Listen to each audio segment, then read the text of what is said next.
Good morning. I'm Wolf from Healing Wolf Coaching, here to laugh with you through the journey of recovery. Let's take a deep breath in through the nose. We're going to laugh it out.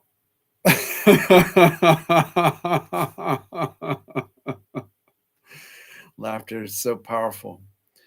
Today, let's talk about the Indigo Girls, a band that I grew up with and a great folk duo. They had a song called Closer to Fine, which I actually sang in a talent show, a battle of the bands with a couple of friends of mine in high school. And it was a very folky song to sing and to perform in a battle of the bands, which feels like we should have been playing Metallica or Nirvana or something heavy, Pearl Jam, something to really roar. And we lost the battle of the bands playing Closer to Fine. But Closer to Fine is such a great song for a recovery from anxiety or chronic pain or any kind of neuroplastic condition where your brain has a memory, it has a loop, and it's sending you protective sensations to keep you safe and make sure you survive. Closer to fine. Are we ever completely fine? The question comes up. People ask, how are you? You say, I'm fine. Are we ever completely fine? Good question, right? There's a spectrum. There's no such thing as perfection. And we know this. And yet there are times when we feel really good and there are times we feel really bad. And in between that, we might have a hangnail. We may have stubbed our toe. We may be having some emotional stuff go on. We may have some sadness related to relationships in our life. We may have some uncertainties, some mysteries. So I'm making the case that Indigo Girls song Closer to Fine is a great way to look at it. That in our life and in our recovery journey, we're only moving closer to fine. We're not expecting to get completely fine because we're human beings. We have responsive systems. We eat something and maybe it gurgles a little. Maybe we have gas. Maybe it's a really wonderful meal that we get a little gastric upset somehow. We're never completely fine, but in our body, we have these sensations that feel like they're not fine, but we're closer to fine when we know that we're okay, that those sensations are not a real threat, that we're living our lives, that we're relatively healthy, and we're moving towards this balancing, and not towards, we're actually in it. We're in this balancing where we're moving closer to fine. And so back to the Indigo Girls song. It starts out, let me see if I can pull up the lyrics in my mind. I'm trying to tell you something about my life. Maybe give me insight between black and white. Insight between black and white. What does that mean on a recovery journey? That it's not black and white. A lot of people get an attitude that it should be black and white. They think if they do something, that immediately they're going to get a black and white response. Okay, I went from black of intense panic attacks to the white of feeling blissful and just happy all the time, laid back like I'm in Jamaica and I got a reggae attitude.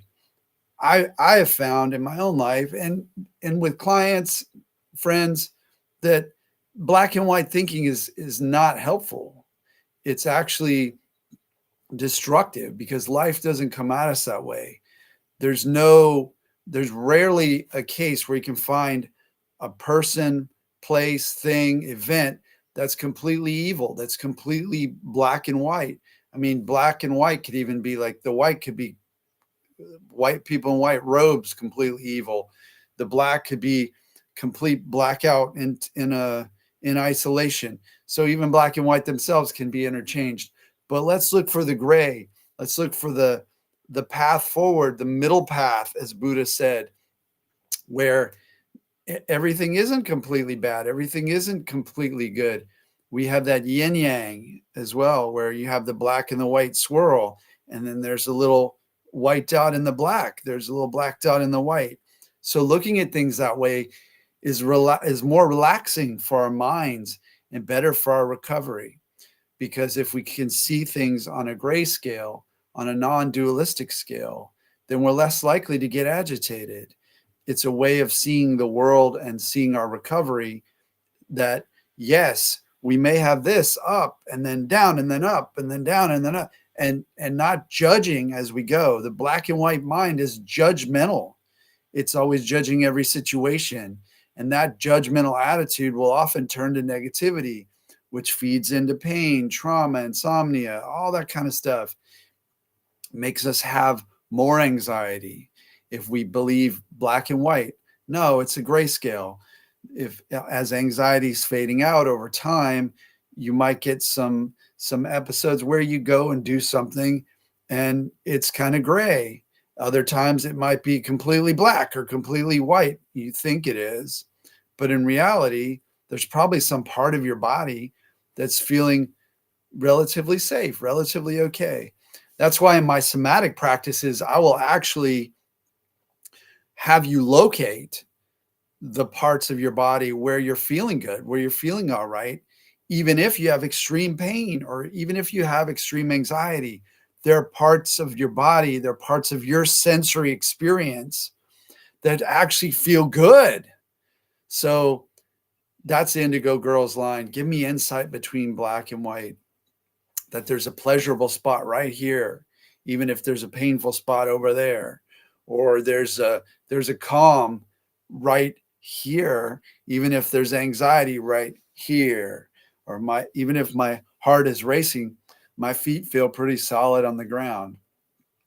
Next line in the Indigo Girls song, Closer to Fine is, the best thing you've ever done for me is to help me take my life less seriously. It's only life after all. When I was on a journey of pain, everything became serious. I was down in it. I was down in hell. I was down in the dirt. I was down on my knees, like panic attacks and such intense pain that it felt like someone was cutting my leg off. I mean, it was just really intense. So I was so serious. And then there was cold winters near Seattle and storms and flu and isolation. And how did I find my way out of that? I learned how to take life less seriously. I still sometimes do take life seriously. I fall into that pattern. It's a pattern that serves us at times to look at something and focus on it. But taking things really seriously means fear. You bring in fear in, the serious mindset. If you're out in the jungle and a bear comes at you, are you going to be laughing? Or are you going to be serious? Like, okay, so the mind brings in this serious energy when it feels like there's a threat. And it brings in lighthearted energy, laughter, smiling, when everything's safe, especially if we're surrounded by a group of people, we're laughing. And speaking of that, I started a new Instagram channel. It's called Laugh with Wolf. And check it out. I have 2 episodes so far where I meet with a person and we laugh for a minute. You'd be surprised at how hard it is to laugh for a minute for folks who are not used to laughing for a minute. But after you laugh for a minute and you're pushing yourself to laugh, it's unconditional laughter. There's no joke or comedy, whatever. There's nothing really funny. You'll find that the real laughter actually comes in, and that's a beautiful thing. And then as you do that, you also find that your whole attitude becomes lighter. And that practice of laughter really helped me. It's only life after all. Okay, so then the next line in Indigo Girl song is, darkness has a hunger that's insatiable, and lightness has a call that's hard to hear. That's a great line because we're pre-programmed as human beings who evolved in challenging times to have that. Darkness has a hunger that's insatiable. That means like the negativity bias that we come with. We're always looking for danger. We're always looking for what's wrong instead of what's right. We start looking for what's right in life, then that totally transforms our mind and transforms our pain, our anxiety, our panic attacks. All that gets transformed. So lightness has a call that's hard to hear. It can be like like to be able to get our unconscious mind to have that lightness, to feel safe, to feel comfortable, to feel easy, to feel strong and brave. That can be hard to hear at times. So we need to cultivate it. We need to ask ourselves affirmations, not affirmations, affirmations, like, how am I brave? How am I strong? How am I moving forward? And then mind will answer.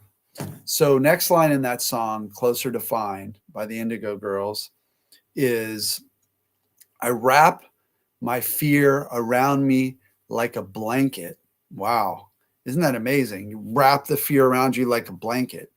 And that feels comforting. Like the fear can actually be comforting. How do you get to that place? How do you get to where it can be comforting?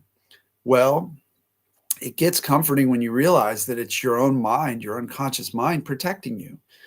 It's trying to create a protective shield, a blanket around you. Once you realize that, it loses its threat. It might feel uncomfortable at first as you're moving through these transitions, but when that fear comes on and you say, oh, I know that you're just trying to help me, you're just trying to keep me alive so that I'll survive, then it defuses it. It takes the sting out of it. It's like putting baking soda on a bee sting or a yellow fly bite or whatever. It just pulls the sting right out of it. So I wrap my fear of blank of I wrap my how does it go? Indigo Girls. I wrap my fear around me like a blanket. Next line is, I sail my ship of safety till I sank it. What is that? What is that trying to say? You sail your ship of safety till you sank it. What happens when you sink that ship? It means you feel safe enough. You sail that ship of safety. Then when you sink that ship, you don't need the ship anymore. You could swim to shore. You sink it. You no longer need to be saying to yourself, I'm safe, or be reinforcing that you're safe, because you just get it. It becomes habitual. So that's the Indigo Girls, Closer to Find. And last line, I sailed my ship of safety till I sank it. I'm crawling on your shores. There's even more to this. There's even more lyrics in this song, and it's amazing. So go check it out. It just came on shuffle today on my old iPod, and I heard that, and I said, wow, I gotta talk about this with the mind body community, with folks who are recovering from all these conditions like chronic pain, anxiety, trauma, insomnia, gastritis, irritable bowel, chronic fatigue, arrhythmia, POTS, all this stuff, fibromyalgia, all these kind of labels for neuroplastic conditions.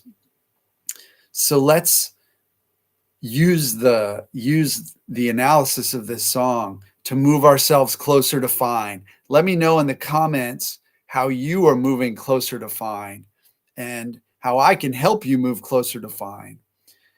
Please subscribe and give me a thumbs up and a heart. Help a wolf out on his mission to bring light and bring wisdom to a journey that took me years of my life. And I went so deep that I felt like everything I learned shouldn't just be tucked away, that I should bring it out and talk about it and be a part of the community that helped me recover. I also work as a one-on-one transformational coach using techniques like rapid resolution therapy and principles from a lot of different modalities. So if you'd like to work with me, head over to healingwolfcoaching.com and click the consult link, free consult, and we'll talk about it. You'll tell me what's going on with you, and I'll formulate a strategy and a plan to move you forward, to accelerate your recovery. So you won't have to stay in it as long as I did, because I'm going to be guiding you through the jungle. Have a magical day.